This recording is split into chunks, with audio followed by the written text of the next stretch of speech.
gloire et honneur à l'agneau immolé. L'agneau de Dieu a été immolé. C'est cette semaine, dernière semaine qui nous conduit à Pâques, nous nous souvenons que l'agneau de Dieu a été immolé. Ce n'est pas l'agneau offert en Égypte.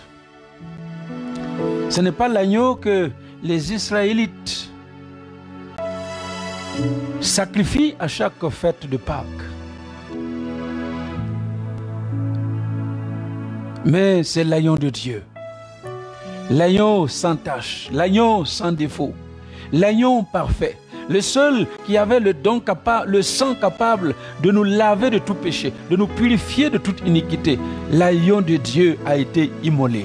Et ce soir, nous te bénissons parce que tu as accepté de venir sur la terre et de marcher au milieu des hommes, de souffrir comme un homme, de mourir comme un homme, de la mort la plus horrible, la plus ignoble, la mort de la croix.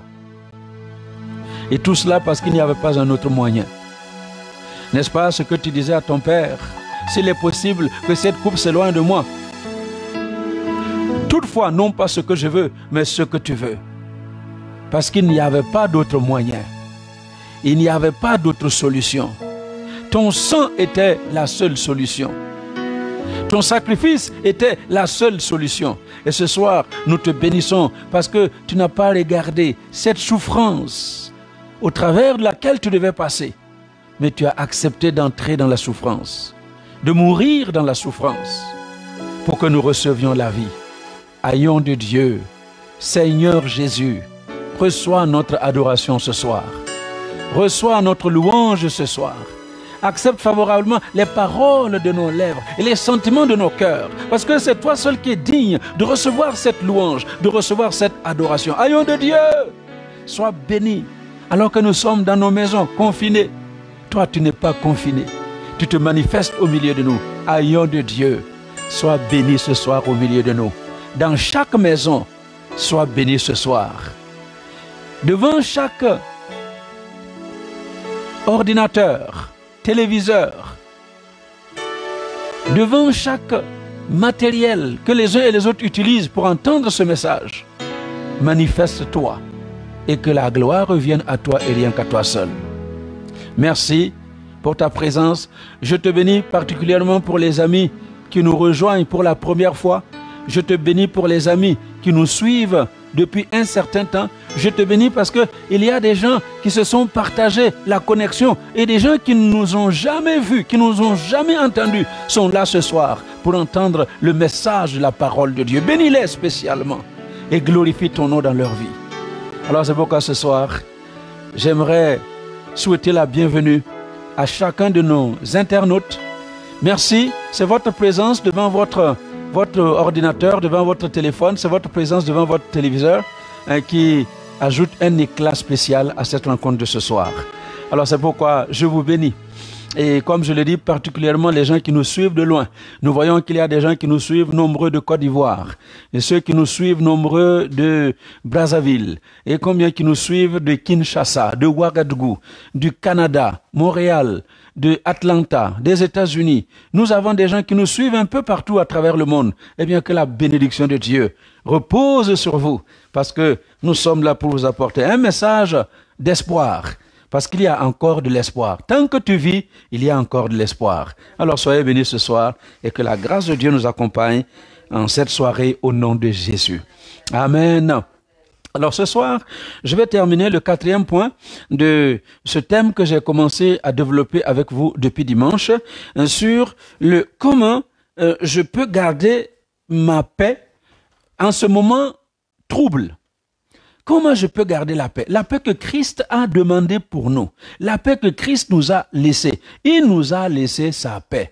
Et je peux vous assurer encore ce soir que la paix de Christ est présente, disponible dans la vie de chaque enfant de Dieu. Mais par les temps qui courent, en ce temps où tout le monde a peur de coronavirus, en ce temps où on entend des morts à gauche et à droite, en ce temps où on voit toutes sortes de choses compliquées dans notre monde, eh bien c'est difficile même pour les enfants de Dieu, les chrétiens, de garder leur paix. Eh bien, qu'est-ce que vous allez faire pour garder votre paix dans le Seigneur? Je relis le texte de base pour nous.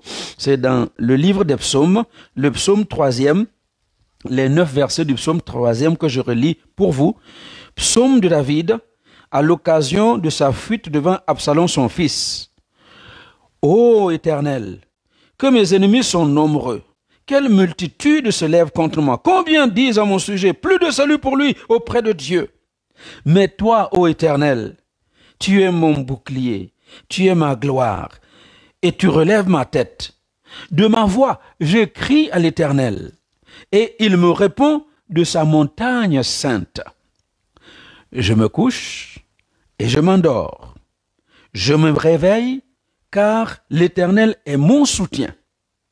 Je ne crains pas les milliers de personnes qui m'assiègent de toutes parts. Lève-toi, Éternel, sauve-moi, mon Dieu, car tu frappes à la joue tous mes ennemis, tu brises les dents des méchants. Le salut est auprès de l'Éternel, que ta bénédiction soit sur ton peuple. Amen. Alléluia. Alors, nous avons vu que ce texte nous donne la base qui va nous permettre de garder notre paix, même dans les moments les plus compliqués. Même dans l'adversité extrême, la pire des adversités, tu peux garder ta paix. Et David nous a tracé les sillons dans lesquels nous devons marcher pour garder notre paix. Et la première chose que David va faire pour garder sa paix, il va réaliser qu'il peut faire connaître son adversité, son problème, cette chose qui accablait sa vie. Il se rend compte que cette chose-là, il peut la présenter à Dieu. Alléluia. Il est en train de fuir son fils Absalom. Il est en train de courir avec lui tout le peuple. Son peuple derrière lui. Il fuit. Quelqu'un dirait, parce que quand il fuyait, il y a un homme qui lui jetait les cailloux, les pierres et de la poussière en disant « Tu mérites ce que tu vis. C'est parce que tu es en train de récolter ce que tu as semé. » Eh bien, à un moment donné, quand on vit, on traverse un moment comme ça, eh bien, il y a des moments où on peut se dire, mais qu'est-ce qu'il faut faire? Est-ce que vraiment ça vaut le coup encore de présenter quelque chose au Seigneur? Oui, tu peux présenter n'importe quel besoin à Dieu. Tout ce que tu traverses comme adversité, tout ce que tu traverses comme problème, comme difficulté, tu peux faire connaître ces choses-là à Dieu. Et David le réalise, et c'est pourquoi il dit que mes ennemis sont nombreux. Je suis attaqué de toutes parts et tu connais tous ses ennemis. Ils disent que tu m'as abandonné. David réalise que ce qu'il souffre n'est pas au-dessus de la capacité de Dieu de lui venir en aide. Alléluia. Donc, la première chose que je vous invite à faire, c'est de comprendre que tout ce que vous vivez, tout ce que vous traversez, quel que soit ce que vous souffrez, vous devez comprendre et savoir que toutes ces choses-là, vous pouvez les présenter à Dieu.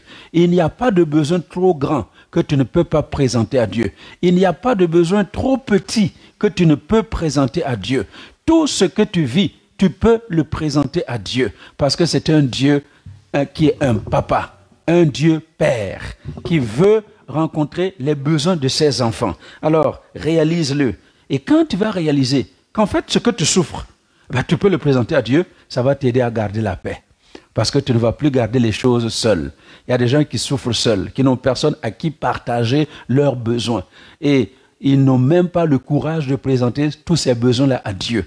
Mais la bonne nouvelle que j'ai pour vous, c'est que chacun d'entre nous peut présenter n'importe quel besoin à Dieu et s'attendre à ce que Dieu vienne à son secours. La deuxième chose que David va faire pour garder sa paix dans cette pire adversité qu'il traversait, c'est qu'il va réaliser ce que Dieu est pour lui. Qu'est-ce que Dieu est pour toi? Il dit lui-même, mais ô Éternel, il parle de Dieu comme l'Éternel. Éternel, tu es mon bouclier, tu es ma gloire, tu relèves ma tête. Alléluia. Il comprend que Dieu est le seul qui soit en mesure de le sortir de ce pétrin dans lequel il se trouve. Et il réalise que Dieu est son bouclier, celui qui va prendre les coups à sa place. C'est vrai que son fils est derrière lui, avec des hommes armés, puissants, forts, mais il sait que son Dieu est capable d'arrêter toutes les flèches qu'on va lancer contre lui, que son Dieu est capable d'arrêter tous les traits enflammés qu'on va lancer contre lui. Il est conscient que Dieu peut le faire. C'est pourquoi il réalise qui Dieu est pour lui. Écoutez-moi bien, c'est important que tu réalises ce que Dieu est pour toi. Qu'est-ce que Dieu est pour toi? Le Dieu sauveur, le Dieu Seigneur, le Dieu bouclier, le Dieu qui est ta haute retraite, le Dieu qui te protège, le Dieu qui ne te laissera jamais tomber. Eh bien, c'est ton Dieu. Si tu comprends que ce Dieu-là, c'est ton Dieu, eh bien, tu vas pouvoir traverser n'importe quelle situation d'adversité avec la paix. Parce que Dieu est ce qu'il dit qu'il est. Quand il dit qu'il est El Shaddai, le Dieu Tout-Puissant, eh bien, tu comprends que El Shaddai, ce n'est pas seulement El Shaddai pour Israël. El Shaddai, c'est El Shaddai pour toi aussi. Il est ton El Shaddai, il est ton Dieu Tout-Puissant, devant qui rien ne peut résister. Il est Yahvé Sabaoth, l'Éternel des armées. Il n'était pas Yahvé Sabaoth uniquement pour Israël quand il sortait de la servitude de l'Égypte. Il est aussi Yahvé Sabaoth pour toi. Le Dieu qui se lève dans ton combat, qui entre dans la bataille. Et quand Dieu se lève, la Bible déclare que ses ennemis prennent la fuite. Ils viendront contre toi par un seul chemin, mais ils prendront la fuite par ce chemin. Parce que nous avons un Dieu qui est capable de faire ce qu'il dit qu'il fait. Alléluia. Amen. Tu veux garder la paix dans cette adversité, il faut savoir que Dieu est ce qu'il dit qu'il est pour toi. La troisième chose que David va faire, et c'est ce que nous avons vu hier, pour garder sa paix dans l'adversité qu'il traversait, c'était de réaliser que cette foi abstraite, cette foi intellectuelle, cette compréhension de Dieu intellectuelle, il devait traduire cette foi-là en actes concrets. Il ne s'agit pas simplement de croire intellectuellement en Dieu, parce que trop de chrétiens croient en Dieu, mais c'est seulement dans l'intellect. Quand nous disons « Tu es Dieu, un Dieu bon, notre Dieu est bon », eh bien c'est dans ta tête que tu crois que Dieu est bon. Quand tu dis que Dieu est puissant, c'est dans ta tête que tu crois que Dieu est puissant. Quand maintenant tu te retrouves devant un problème particulier, tu oublies que ton Dieu est puissant. Tu oublies que ton Dieu est bon. Tu oublies que ton Dieu est capable. Tu oublies que ton Dieu peut se lever.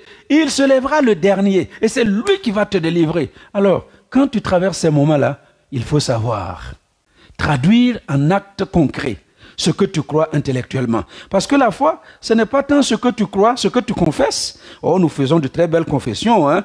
Nous sommes les enfants du roi des rois. Nous sommes les fils du Dieu très haut. Nous sommes. On fait beaucoup de déclarations. Mais quand on se retrouve dos au mur, on oublie toutes ces déclarations.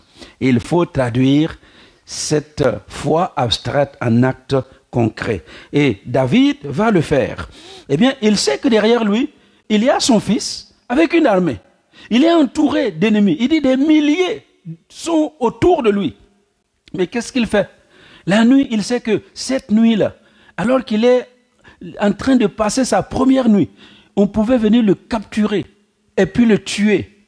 Mais qu'est-ce qu'il fait? Il dit, je me couche et je m'endors. Au verset 6, je me couche et je m'endors. C'est un acte de foi qu'il a posé. Il s'est couché et il a dormi parce qu'il avait confiance. Et il pouvait traduire cette foi intellectuelle en actes concrets. Et j'aimerais vous dire que si vous voulez garder votre paix dans l'adversité, il faut savoir traduire la foi intellectuelle en actes concrets. Alléluia. Et ce soir, je termine avec le dernier point. Le dernier point, comment David a fait pour garder sa paix dans cette adversité qu'il traversait? Eh bien, il a gardé sa paix en réalisant que Dieu répond à son appel de secours.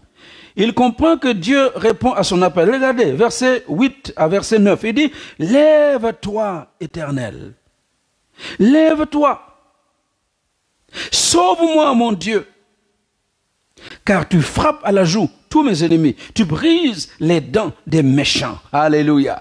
David comprend que Dieu répond à son appel de secours, que Dieu lui donne la victoire, même dans ce moment trouble.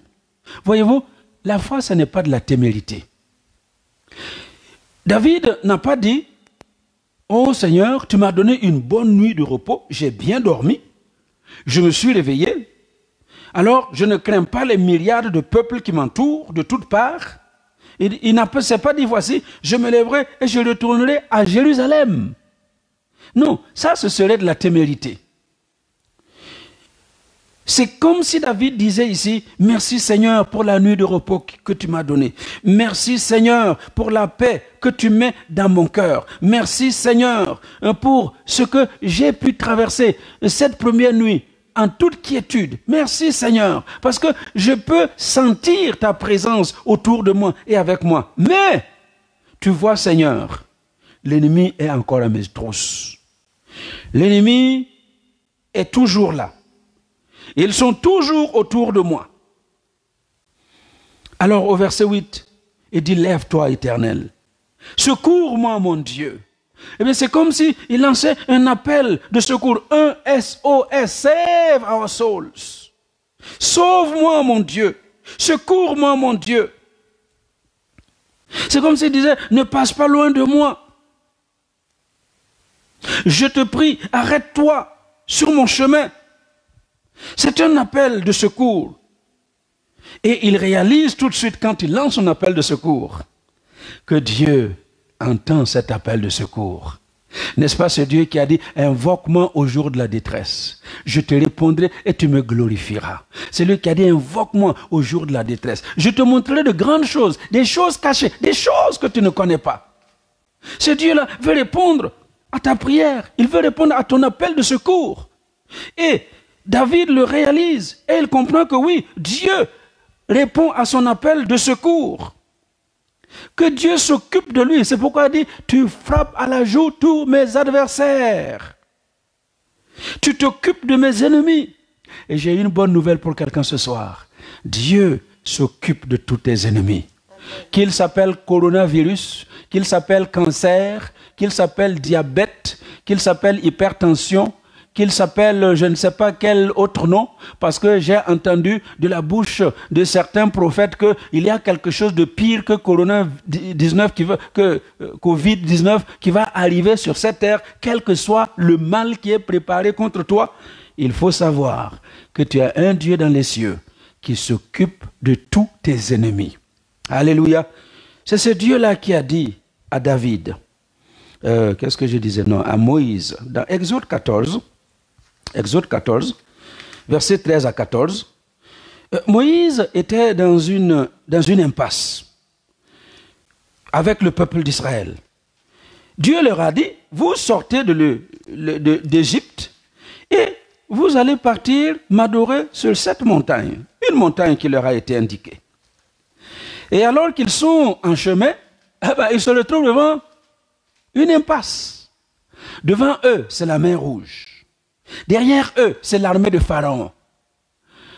Pharaon qui est venu armé d'une grande colère. Parce qu'il ne pouvait pas supporter de voir sa main d'œuvre filer comme ça entre ses mains. Il ne pouvait pas supporter voir ceux-là qui ont travaillé pour lui pendant des années. Il ne pouvait pas supporter les voir partir. C'est pourquoi Pharaon les a poursuivis. Et alors, Exode 14, versets 13 et 14, qu'est-ce que Dieu dit? Moïse répondit au peuple, parce que le peuple était dans tous ses états. Qu'est-ce que le peuple ne disait pas? N'y avait-il pas de sépulcres en Égypte, sans qu'il soit besoin de nous mener mourir au désert? Que nous as-tu fait en nous faisant sortir d'Égypte? N'est-ce pas là ce que nous te disions en Égypte? Laisse-nous servir les Égyptiens, car nous aimons mieux servir les Égyptiens que de mourir au désert. Et regardez la réponse que Dieu va donner. Au verset 13, Moïse répondit au peuple, ne craignez rien. Alléluia.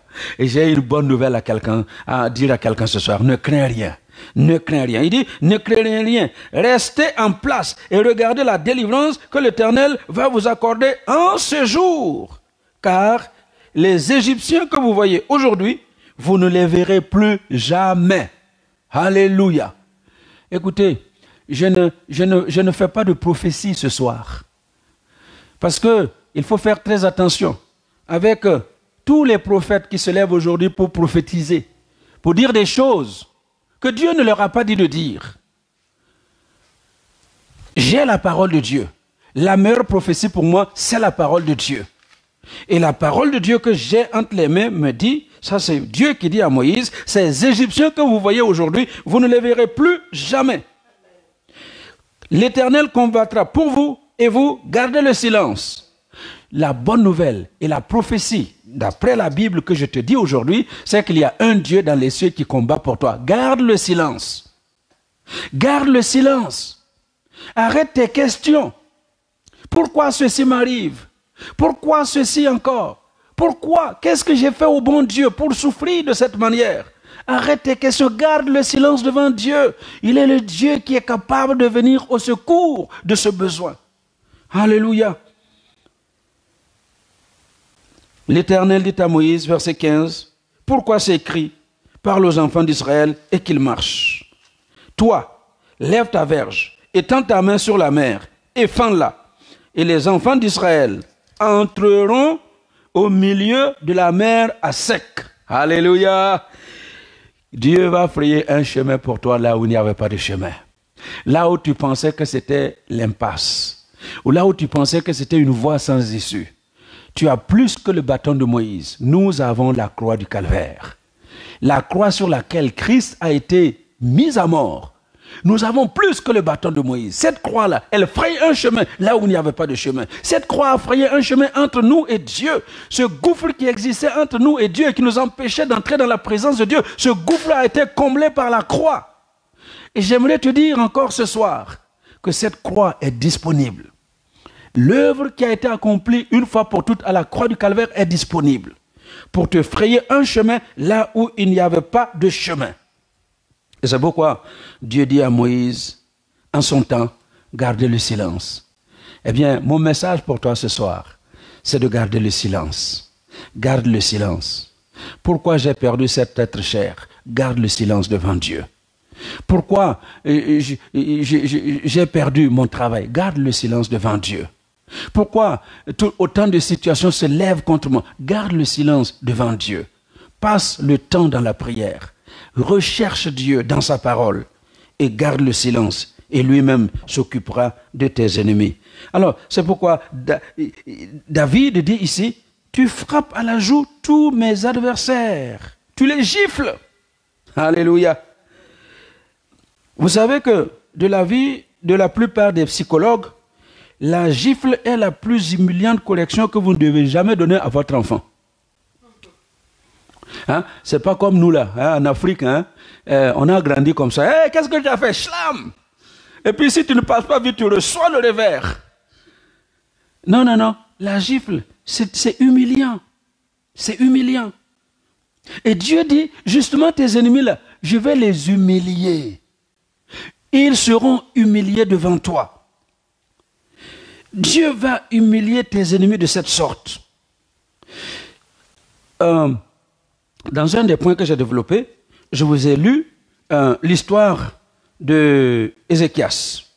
Dans le livre de Ésaïe 37, quand Ézéchias a reçu cette lettre insultante de Rabshakeh, l'envoyé du roi Sankérib, quand il a reçu cette lettre qui les insultait, qui manquait du respect à son Dieu, Ézéchias est entré dans la maison de Dieu. Il a déployé la lettre devant Dieu. Et dans Ésaïe chapitre 37, Dieu va gifler son ennemi. Alléluia. Dieu va le gifler. Il va le gifler et il va lui donner le revers de la gifle. Comme ça arrive souvent en Afrique. Hein. Shlam, shlam. 2 fois, il a eu une grosse gifle. Nous sommes dans Ésaïe chapitre 37. Donc cet homme-là qui est venu de façon arrogante, hautaine, orgueilleuse, pour dire à Ézéchias, on va voir qui est-ce qui va te délivrer. J'ai terrassé telle nation, j'ai vaincu tel autre peuple. Quel est le Dieu qui va te délivrer de ma main? Tu vas voir ce que je vais te faire. Et écoutez, il y a des gens qui ont entendu la voix du diable comme ça. Vous avez entendu, vous n'avez pas vu le diable avec les cornes. et une queue et une fourche. Vous ne l'avez pas vu. Mais dans vos pensées, parfois dans vos rêves, vous voyez cette forme d'humiliation qu'on essaie de vous appliquer pour dire, mais tu vas voir qui est-ce qui va te délivrer. Hein?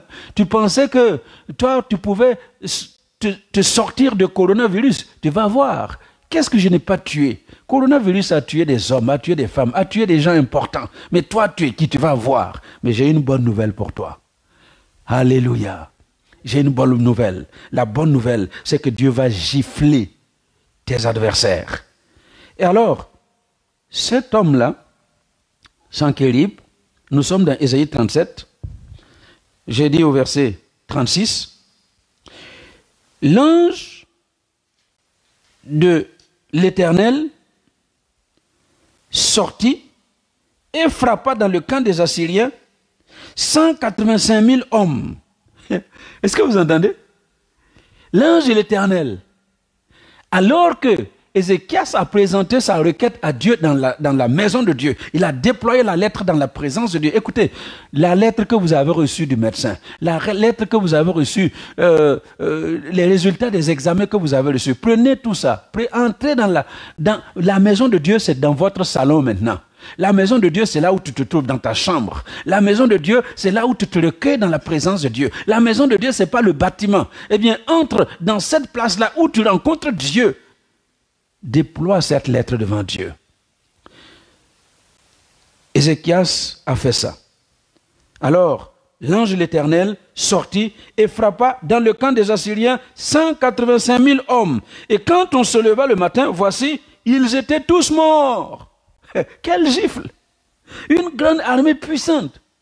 Imaginez-vous les GIs américains envoyés quelque part pour une opération commando. Ils sont là par milliers, avec les armes sophistiquées. Tout est là pour qu'ils aient la victoire. Et sans combat, sans tirer un fusil, aucun missile n'est lancé, rien. Le commandant du détachement se réveille le matin et il y a 185 000 morts. Il va chercher son officier radio. L'officier radio n'est plus, il est mort. Et il va chercher l'opérateur qui doit tirer des missiles. L'opérateur n'est pas là. Les pilotes, il n'y a pas un seul pilote qui peut décoller parce qu'ils sont morts dans leurs avions. Vous vous imaginez? Et c'est exactement ce qui s'est passé avec Sanchérib. Alors il se lève le matin et il trouve qu'il y a 185 000 morts. Évidemment, au verset 37, alors Sanchérib, roi d'Assyrie, leva son camp. Il a intérêt à lever le camp. L'ennemi va lever le camp devant ta maison. L'ennemi va lever le camp de ta vie. L'ennemi va lever le camp de ton mariage. Il va lever le camp de la vie de tes enfants. Il va lever le camp parce que Dieu s'est réveillé. Dieu s'est levé aujourd'hui contre lui. Et il va lui appliquer une claque telle qu'il va être obligé de lever le camp. Il a levé le camp. Et il s'en retourna. Et il resta à Ninive. Regardez, au verset 38.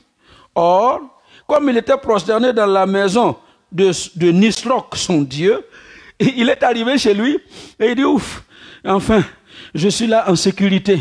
Mon Dieu va me protéger. Comme je ne l'avais pas amené avec moi sur le champ de bataille, c'est comme ça que j'ai eu 185 000 morts. Maintenant que je suis dans ma maison, ouf, ouf, mon Dieu, Nisroch va me protéger. Il entre là, alors qu'il est là, Adramélec et Sharezer, ses fils, vous entendez? Ses propres fils. Exactement comme Absalom était en train de poursuivre son propre père. Ici, ses deux propres fils le frappèrent par l'épée et s'enfuirent au pays d'Ararat. Et Esar-Hadon, son fils, régnant à sa place. Quel double gifle! Quel double gifle! Simplement parce que le roi Ézéchias, qui a reçu cette lettre insultante, a compris qu'il peut entrer dans la présence de Dieu, déployer cette lettre insultante dans la présence de Dieu, implorer Dieu, invoquer Dieu, supplier Dieu, demander à Dieu. Et Dieu est descendu dans son combat. Dieu descendra dans ton combat. accepte seulement de te mettre dans cette position, de le supplier, de demander, de prier, et il va descendre dans ton combat, il va donner une gifle, un revers de la gifle à ceux qui en veulent à toi, au nom de Jésus. Alléluia. Donc, Sanchérib, le fanfaron, le vantard, il a pris la fuite. Parce qu'il s'est réveillé au matin avec 185 000 morts. Sans combat. Quelle honte! Et quand il arrive chez lui, je vous dis, ses propres fils, c'est eux qui l'achèvent. Là où n'est pas mort sur le champ de bataille, ses propres fils vont l'achever. Alors qu'il était en train d'adorer son Dieu. Il est un peu comme, vous voyez, dans le livre d'Amos, chapitre 5, verset 19, c'est un verset que j'aime beaucoup. Amos dit que, Amos 5, verset 19, il parle de gens qui vont être comme une certaine situation. Regardez, il dit, nous sommes dans Amos 5, verset 19, vous serez comme un homme qui fuit devant un lion et que rencontre un ours. C'était le cas de Sanchérib. Il était en train de fuir le Dieu d'Israël. Il fuit. Et quand il gagne sa demeure, appuie sa main sur la muraille et que mord un serpent. Vous imaginez un tel homme. Un homme qui fuit devant un lion et que rencontre un ours, qui gagne sa demeure, appuie sa main sur la muraille et que mord un serpent et il meurt. C'est exactement ce que Sanchérib a vécu. Alors, je pense et je crois de tout mon cœur que le Dieu que je vous prêche soir après soir, le Dieu de la Bible, qui est le Dieu de sa parole, ce Dieu-là, il va opérer un tel miracle dans ta vie. Et tu vas pouvoir le glorifier. Alléluia. Amen. Voilà comment Dieu traitera donc tous tes ennemis. Donc tu peux lui faire confiance. Tu peux aller à lui ce soir. Parce que Dieu va humilier tes ennemis devant toi. Il les rendra inoffensifs. Quand on parle de briser les dents de l'ennemi, c'est le rendre inoffensif. On va lui enlever les dents qui étaient fourbues pour mordre. Ces dents seront brisées, cassées. Alléluia. Et chaque fois que je parle de ce passage, je ne peux pas m'empêcher de me rappeler ce qu'une sœur que nous avons connue il y a quelques années dans une église à Dunkerque en France, que le frère n'aimait pas du tout parce qu'elle était chrétienne. Son frère, un soulard, voilà, un homme qui déteste Dieu, un blasphémateur. Et ce monsieur-là, tout ce qu'il avait, c'était souffrir de voir sa sœur aller à l'église. Et un soir, après le culte, nous avions une réunion d'évangélisation dimanche après-midi à 16h. Et quand elle a fini cette réunion, elle retournait chez elle. Et quand elle arrive à la maison, elle voit son frère avec un pied de biche. Vous voyez les pieds de biche. Un grand comme ça. Qu'il tenait à la main. Attendant que sa sœur entre pour l'assommer. Parce qu'il ne voulait plus la voir. Il l'appelait la sorcière. Et dès qu'elle ouvre la porte, le monsieur se lève avec son pied de biche et il court vers notre sœur pour l'abattre. Et pendant qu'il court, il tombe. Et il se relève une deuxième fois. Il essaie de courir, il tombe. Et une troisième fois, il essaie de courir, il tombe. C'est après être tombé 3 fois qu'il a dit, tu n'es qu'une sorcière. Il a jeté le pied de biche et il s'est enfui. Le Dieu que nous prêchons, c'est le Dieu qui est capable de te protéger. Te protéger contre tous ceux qui se liguent contre toi. Même s'il s'agit de maladie. Dieu te protège. Dieu, nous l'avons vu qu'il est notre bouclier, il est notre soutien. Alors il faut réaliser ce soir que non seulement il est le bouclier, il est le soutien, mais il répond à notre appel de secours. C'est pourquoi j'ai cette ferme assurance que soir après soir, nous l'appelons au secours. Soir après soir, nous invoquons son nom. Soir après soir, nous venons le supplier pour qu'il fasse grâce à ceux qui sont dans les hôpitaux, à nos bien-aimés qui sont encore dans des soins intensifs, dans pas mal d'hôpitaux. Nous venons soir après soir lui demander d'intervenir dans la protection de nos bien-aimés qui ne sont pas atteints de ce virus. Nous venons soir après soir lui demander d'intervenir en faveur des membres de El Shaddai au Luxembourg et de nos chers internautes. Nous venons le faire soir après soir. J'ai une bonne nouvelle pour vous ce soir. Dieu est le Dieu qui répond à cet appel au secours. Ne soyez pas étonnés que dans les jours à venir, vous expérimentiez quelque chose de spécial parce que Dieu est le Dieu qui entend la prière. Alléluia. Et il entend la prière. Il répond à la prière. Amen.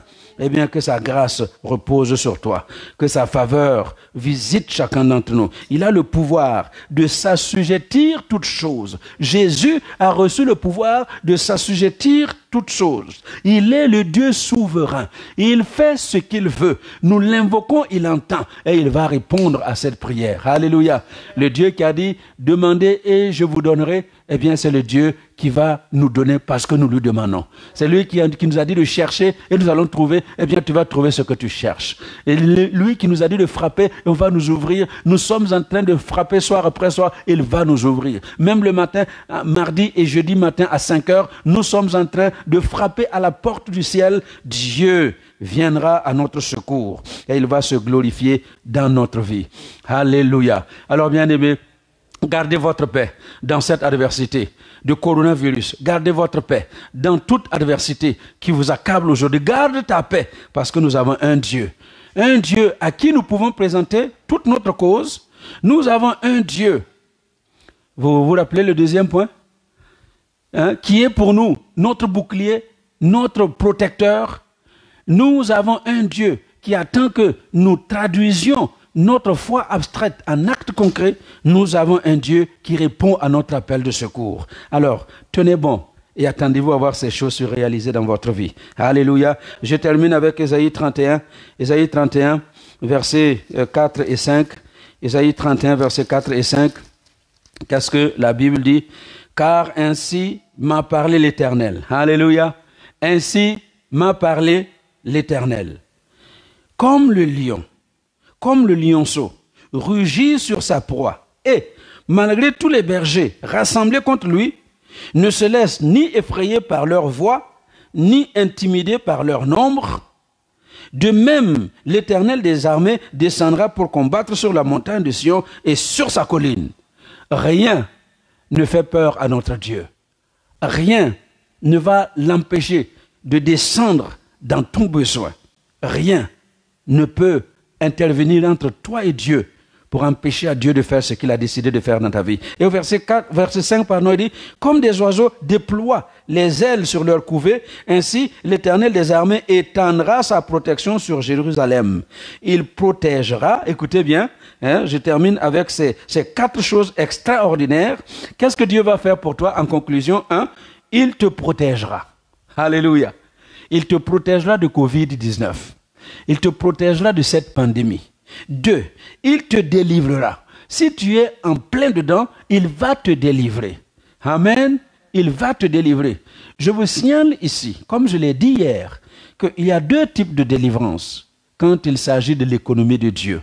Parfois, nous avons quelqu'un qui est tellement souffrant et nous prions que Dieu délivre. Et dans notre tête, la délivrance, ça veut dire que Dieu va guérir la personne. Mais parfois, la délivrance, c'est quand Dieu prend la personne dans sa présence. Et avec nos yeux humains, avec notre petit cerveau humain, nous disons, oh, on a demandé à Dieu, il n'a pas répondu. Dieu a répondu. Quand il reprend quelqu'un dans sa présence, c'est aussi une réponse. Alléluia. C'est une réponse, c'est une façon de délivrer la personne. Il y a des gens, dans leur souffrance, si vous pouviez leur demander, qu'est-ce que tu préfères? Sur la terre ou aller au ciel? Si c'est un véritable enfant de Dieu, il te dira, je préfère aller au ciel. Alléluia. Donc, quand Dieu dit, il te protégera, il te délivrera, même s'il devait te rappeler à lui, c'est une délivrance. Alléluia. Donc, première chose qu'il va faire, il va te protéger. Deuxième chose qu'il va faire, il va te délivrer. Et nous prions que cette délivrance-là soit une délivrance terrestre. Que tu sois guéri de cette maladie qui t'accable et que tu vives encore plusieurs années sur la terre. Mais les années que Dieu va te donner pour vivre sur la terre, il faut les utiliser à bon escient. Il ne faut pas les gaspiller, s'il vous plaît. Troisième chose qu'il va faire, il dit, il l'épargnera. Dieu va t'épargner. Que 1000 tombent à ton côté, 10 000 à ta droite, tu ne seras pas atteint. Alléluia. Dieu va t'épargner. Dieu t'épargnera. Et la dernière chose, il te sauvera. Alléluia. Alors, je reste donc avec ces 4 promesses de la part de Dieu. Dieu va te protéger. Dieu va te délivrer, Dieu va t'épargner, Dieu va te sauver. Alors gardons notre paix, même si nous sommes en pleine adversité, parce qu'il y a un Dieu qui nous protège, un Dieu qui nous délivre, un Dieu qui nous épargne et un Dieu qui nous sauve. Soyez bénis au nom de Jésus. Amen. Alléluia. Gloire à Dieu. Alors encore une fois ce soir, nous allons prier. J'aimerais prier spécialement ce soir pour nos internautes qui nous suivent d'un peu partout. Particulièrement nos internautes africains qui sont en Afrique, qui sont sur notre continent et qui ont besoin de notre soutien dans la prière. Vous savez que il y a toutes sortes de prédictions, de prédictions désastreuses qui sont faites sur l'Afrique. Il y a ces prévisions de certains scientifiques, ces prévisions de certaines organisations internationales, mondiales, sur l'Afrique, prédisant des millions de morts de Covid-19. Nous allons prier que Dieu vous protège. Comme il a dit, si vous êtes sur le continent africain, nous allons prier que Dieu vous protège. Nous allons prier que Dieu vous épargne. Nous allons prier que Dieu vous sauve. Nous allons prier que Dieu se manifeste dans votre vie et que ces prévisions-là soient nulles et non avenues. Que tout ce qu'on attend sur l'Afrique soit anéanti au nom de Jésus. Et je sais et je prie que chaque Africain puisse le comprendre. Parce que, écoutez, après Dieu, il n'y a personne qui va nous sortir de notre condition de souffrant en Afrique. Après Dieu, il n'y a personne qui va intervenir pour nous arracher de ces malheurs dans lesquels l'Afrique est engluée. Il n'y a personne, aucun être humain, aucune organisation internationale, aucun politicien, aucun pays. Vous savez qu'il y a un certain pays qui a dit que leur pays là n'a pas d'amis. Leur pays n'a que des intérêts. Vous savez de qui je parle? Le monde entier là c'est comme ça. La France n'a pas d'amis. Les États-Unis n'ont pas d'amis. L'Angleterre n'a pas d'amis. Aucun pays européen n'a des amis. Ils n'ont que des intérêts à défendre. Alors, s'il vous plaît, Africains, vous qui m'écoutez, mettons ça dans notre cerveau. Il n'y a que Dieu qui peut nous libérer avec notre concours. Parce que Dieu ne travaille jamais à sens unique. Dieu a fait sa part. Il a déjà fait sa part en mettant sur notre continent toutes les matières premières. Qu'est-ce que le continent d'Afrique manque pour être développé? C'est le continent le plus riche au monde. Et sur la terre de l'Afrique, il y a les gens les plus intelligents au monde. Plus intelligents. Si vous vous rendez compte de comment les gens se battent pour survivre, quelle ingéniosité on développe pour survivre, eh bien vous allez comprendre qu'il y a des gens intelligents en Afrique. Alors, utilisons cette intelligence. Utilisons cette intelligence pour le développement de l'Africain. Et vous, chers politiciens africains, s'il vous plaît, aidons nos populations, aidons nos peuples à jouir de ce que Dieu a placé sur le sol africain pour les Africains. C'est d'abord et avant tout pour les Africains. Alléluia. Le coltan là du Congo, le diamant, tout ça qu'il y a au Congo, ce n'est pas d'abord pour faire des téléphones et autres pour les autres, hein. C'est pour le Congolais.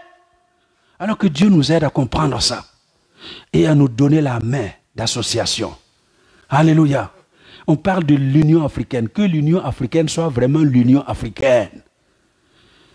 Qu'on finisse avec la défense des intérêts personnels, le nombrilisme, qui est la politique de la plupart des politiciens africains.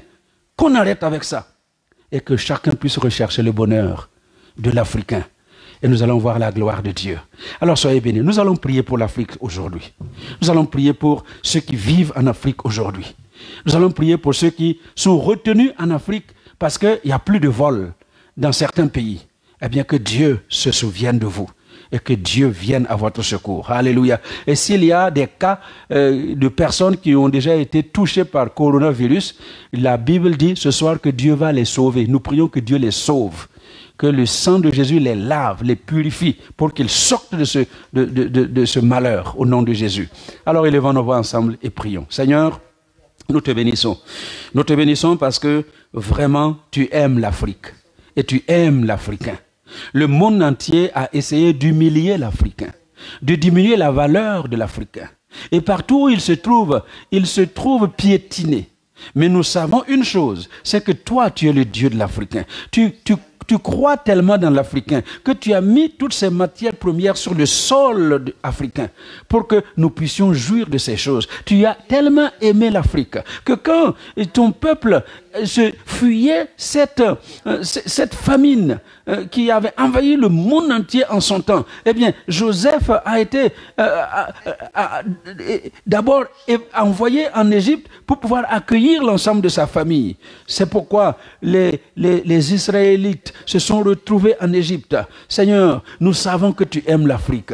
Tu l'aimes tellement que quand ton fils Jésus, quand il s'est retrouvé sur la terre, menacé sur son territoire, là où on le cherchait pour le tuer, il n'y a pas eu un autre lieu de refuge que l'Afrique. Tu l'as encore envoyé pour le cacher en Afrique, parce que tu as confiance dans l'Africain. Alors je te bénis parce que ce Dieu-là n'a pas changé. Ce Dieu-là est toujours vivant. Ce Dieu-là est toujours puissant. La première personne, en dehors des Juifs qui s'est converti, c'était un eunuque éthiopien. Et c'est pourquoi je te bénis parce que je sais que tu as un projet pour l'Afrique. Tu as un projet pour l'Africain. Alors je prie, Seigneur, que tu interviennes dans cette saison de Covid-19. Nous repoussons Covid-19 de notre continent. Nous chassons Covid-19 de notre continent. Nous brûlons les virus de Covid-19 sur les différents pays du nord au sud, de l'est à l'ouest. Nous annulons les effets de ce virus sur le continent africain au nom de Jésus de Nazareth. Et nous prions pour ceux qui sont déjà touchés, que tu les sauves comme tu as promis, que tu les épargnes comme tu as promis, que tu les protèges comme tu as promis, parce que tu es le Dieu qui guérit. Merci de guérir les uns et les autres en Afrique et de les protéger contre ce virus. Seigneur, je sais que tu as confiance dans l'Africain et tu permettras qu'en sortant de cette saison de difficultés, en sortant de cette saison trouble que le monde entier traverse, eh bien que ce soit la montée de l'Afrique, que ce soit la poussée vers le haut de l'Afrique, que tu interviennes toi-même afin de mener la paix dans les pays africains, amener la paix dans les pays africains et à utiliser les présidents. Il n'y a que toi qui as dit que tu peux incliner le cœur du roi comme un fleuve, là où tu veux. Incline le cœur de chaque dirigeant africain. Dirige son cœur vers toi afin que l'Afrique se lève et que l'Afrique soit ce continent fort, se développant comme tu veux que l'Afrique se développe, afin que la gloire de Dieu se manifeste sur notre continent. Nous les bénissons ce soir et nous nous attendons à ta grâce sur la vie de nos bien-aimés. Nous bénissons l'Église africaine.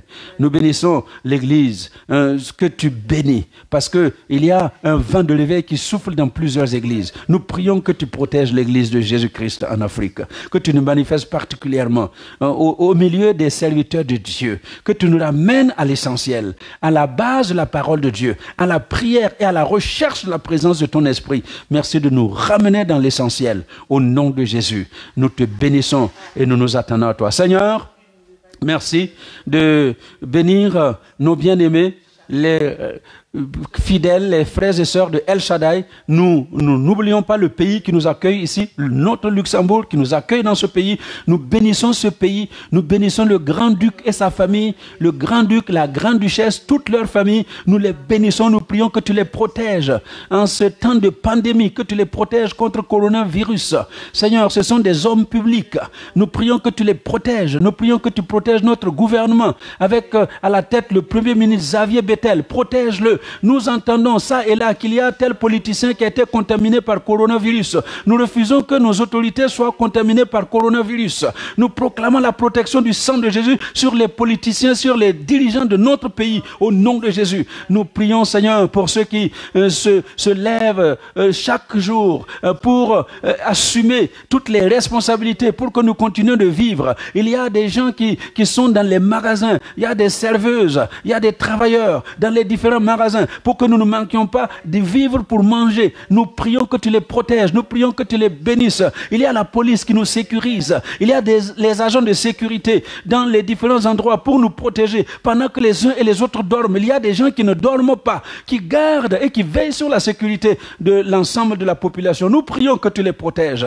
Nous prions que tu protèges les infirmiers, les infirmières, que tu protèges les médecins qui sont sur le pont en train de gérer des cas d'urgence, des situations compliquées. Seigneur, nous prions que tu les protèges, que tu les bénisses et qu'ils voient ta gloire. Seigneur, merci infiniment parce que c'est toi qui bénis le pays qui nous a accueillis. Nous bénissons ce pays. Nous bénissons l'Église de Dieu au Luxembourg. Nous bénissons notre responsable numéro 1, le bishop Graham Kettle, son épouse Christine. Merci de les bénir, de les protéger et de te glorifier dans leur vie. Nous prions pour nos pasteurs, Pietro de Oasis, Isaias de El Faro. Nous prions pour pasteur Denis Gemba de Vils, pasteur Kofi Jean Dédé de Virton. Nous prions pour pasteur Serge Calombo de l'Irlande, Dublin. Nous prions pour tous ceux-là qui sont à nos côtés pour gérer l'ensemble de cette église. Seigneur, nous les bénissons ce soir et nous voulons voir ta gloire dans leur vie. Qu'ils sortent de ce temps de confinement encore plus fort, encore plus affermi. Qu'ils sortent de ce temps de confinement encore plus assis dans ta parole, avec encore plus d'onction pour conduire ton peuple vers les sommets que tu as préparés pour El Shaddai. Nous n'oublions pas nos églises sœurs. Nous bénissons, Seigneur, encore dans l'église de Dieu, notre responsable européen Chris Swift et son épouse. Nous prions pour notre responsable au niveau de l'Europe, notre bien-aimé, comment il s'appelle encore, le directeur de ITS, Darnell. Alléluia. Notre frère Darnell, docteur Darnell, Steve Darnell et son épouse. Nous bénissons notre surveillant général Tim Hill. Nous bénissons tout l'ensemble des responsables de l'église de Dieu et nos églises sœurs, des assemblées de Dieu, nos églises sœurs évangéliques, baptistes, protestantes. Et nous prions vraiment que un esprit d'unité souffle dans le corps de Christ dans ces temps difficiles au nom de Jésus. Merci de bénir particulièrement la Nouvelle Jérusalem de Bruxelles. Nous bénissons le jeune pasteur Didier Moutébélé, le pasteur Tito Moutébélé. Nous bénissons l'ensemble de la famille Moutébélé, les pasteurs assistants qui soutiennent cette église. Merci de toucher nos bien-aimés et de te manifester dans leur vie. Merci Seigneur pour ta présence au milieu de nous ce soir. Bénis chaque personne dans sa maison pour voir aux besoins de chaque personne dans sa maison et que en ce week-end pascal nous voyons la gloire de Dieu. Alors sois béni Seigneur au nom de Jésus. Amen. Amen. Amen. Soyez bénis.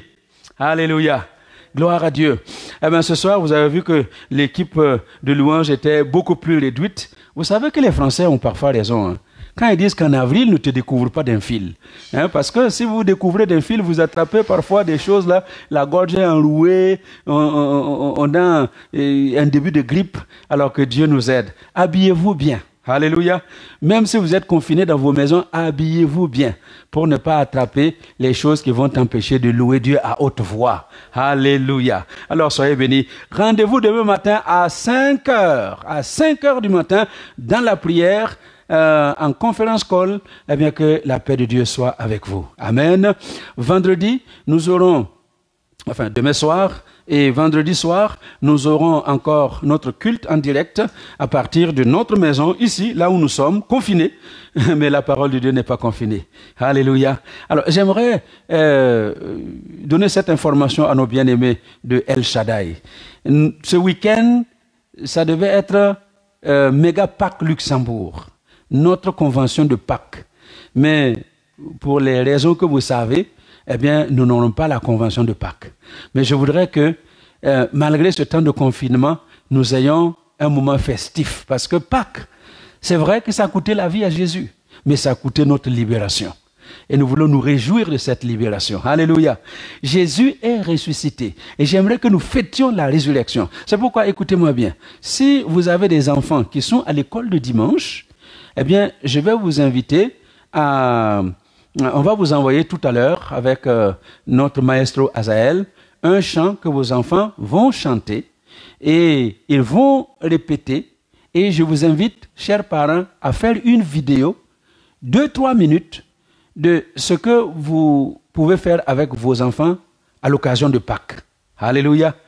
Et il y a des versets que vous pouvez réciter et il y a ce chant que je vous invite à chanter et à nous envoyer comme ça. On va faire un montage pour que le jour de Pâques, même si nous sommes loin, nous allons nous voir. Même si chacun est dans sa maison, nous allons passer un moment de communion ensemble. Alléluia. Donc ça, c'est pour les enfants. Jeunes gens, je parle aux jeunes. Les jeunes, on le répétera demain matin pour vous. Ceux qui ont l'art, je ne sais pas comment je vais dire ça, ceux qui peuvent faire la déclamation, qui ont l'art de faire des poèmes, eh bien, c'est Pâques. Et j'aimerais vous inviter avec le psaume 91, le psaume 91, relisez-le et voyez ce que vous pouvez faire. Enregistrez aussi une vidéo. Hein? Vous pouvez faire un slam avec, faire, qu'est-ce que les jeunes aiment là? Hein? C'est ça, hein? Le slam ou quoi? Un rap avec les chants là où vous faites comme ça là. C'est ça, c'est les raps. Hein? Voilà. Le rap, vous pouvez, faites quelque chose avec. Et enregistrer pour que nous puissions partager ensemble. Alléluia. Et si vous avez prévu d'amener vos enfants dans votre petit coin de la maison, parce qu'il y en a qui ont quand même un petit jardin dans leur maison, hein, vous allez cacher quelques œufs que les enfants vont aller chercher, eh bien filmez-les, parce qu'on veut passer un très bon moment ensemble. Et si papa et maman eux-mêmes sont inspirés, eh bien enregistrez ce que vous voulez faire pour Pâques, et nous allons partager tout cela ensemble. Alléluia. Alors, soyez bénis et que le reste de cette soirée soit profitable pour vous. Dormez en paix, réveillez-vous en paix, au nom de Jésus. Je termine avec la déclaration des 5 bénédictions. Hein? Est-ce qu'on peut le faire ensemble? Je suis racheté par le sang de Jésus-Christ. Je suis une personne pardonnée et justifiée. Je suis délivré du monde et de l'esprit du monde. Et je suis rempli du Saint-Esprit de Dieu. Je suis guéri par les meurtrissures de Jésus-Christ à la croix. Je suis délivré de la malédiction. Je suis une personne bénie. Je suis béni de la bénédiction d'Abraham. Je suis délivré de l'enfer et de la mort. Je suis établi dans le glorieux royaume de Dieu et j'ai la vie éternelle. Alors soyez bénis et rendez-vous à demain 19h. Avant 19h, rendez-vous à demain 5h. Soyez bénis.